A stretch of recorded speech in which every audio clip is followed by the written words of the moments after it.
राज्यात आज आणि उद्या अनेक ठिकाणी आपल्याला पाऊस पाहायला मिळू शकतो। हिवाळा आहे आणि हिवाळ्यामध्ये आपल्याला हा पाऊस पडत असल्यानं कुठेतरी शेतकऱ्यांना देखील चिंता आहे। आपल्यासोबत आहेत मुंबई प्रादेशिक हवामान केंद्राचे प्रमुख सुनील कांबळे। आपण त्यांच्याशी बातचीत करूया। नेमके काय परिस्थिती असणार आहे पुढील 2 दिवस। सर, सध्याची जर का परिस्थिती पाहिजे तर आज आणि उद्या कशा प्रकारे हवामान हे राज्यातलं राहू शकतं? सध्या नॉर्थला एक वेस्टर्न डिस्टर्बन्स पास होत आहे आणि त्याच्यामुळे परस्पर विरोधी विंड्स आल्यामुळे थंडरस्टॉर्म ॲक्टिव्हिटी होण्याची शक्यता नॉर्थ मध्य महाराष्ट्र आणि मराठवाडा आणि नॉर्थ मध्य महाराष्ट्रामध्ये बऱ्याच ठिकाणी आपण ऑरेंज अलर्ट आणि येलो अलर्ट दिलेला आहे। तर आज आणि उद्या तिथे थंडरस्टॉर्म ॲक्टिव्हिटी होण्याची शक्यता आहे आणि 29 तारखेपासून परत हवामान आपलं साधारण होईल।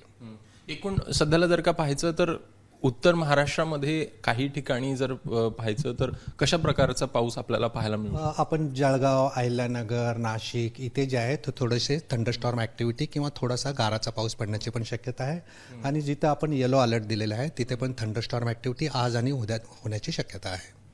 पुढील 2 दिवसानंतर राज्यात कशा प्रकारचं हवामान राहू शकतं? एकूण तापमानामध्ये काही बदल?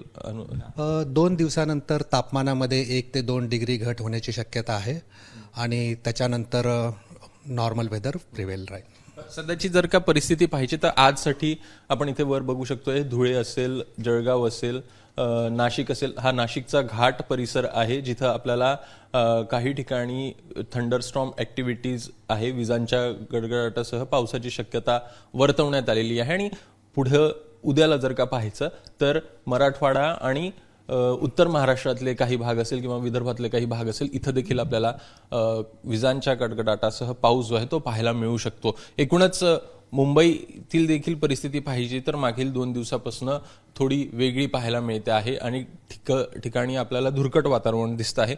सर, काल आपल्याला मोठ्या प्रमाणात धुरकट वातावरण दिसलं, नेमकी कारणं काय होती त्याची?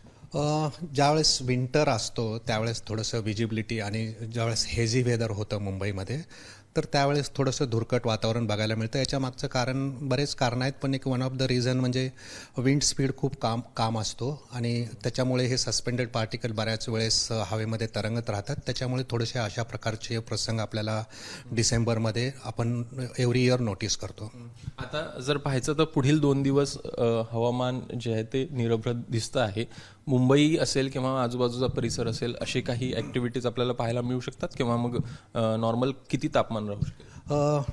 आज आणि उद्या जिथे जिथे थोड्याशा एरियामध्ये थंडरस्टॉर्म ॲक्टिव्हिटी आहे आणि 29 तारखेपासून सामान्य हवामान राहणार आहे आणि टेम्परेचरमध्ये 1 ते 2 डिग्री कमी होण्याची शक्यता आहे। ओके, मुंबईच्या हिशोबाने पण तापमानामध्ये बदल? मुंबईमध्ये तापमान हे 18 ते 20 मिनिमम टेम्परेचर आणि 30 to 31 मॅक्झिमम टेम्परेचर राहील। धन्यवाद सर।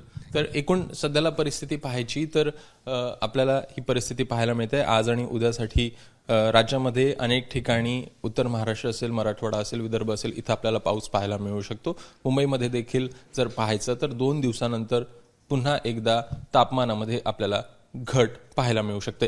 कॅमेरामॅन दीपेश महाजनसह अभिषेक मुठाळ, एबीपी माझा, मुंबई। एबीपी माझा, उघडा डोळे बघा नीट।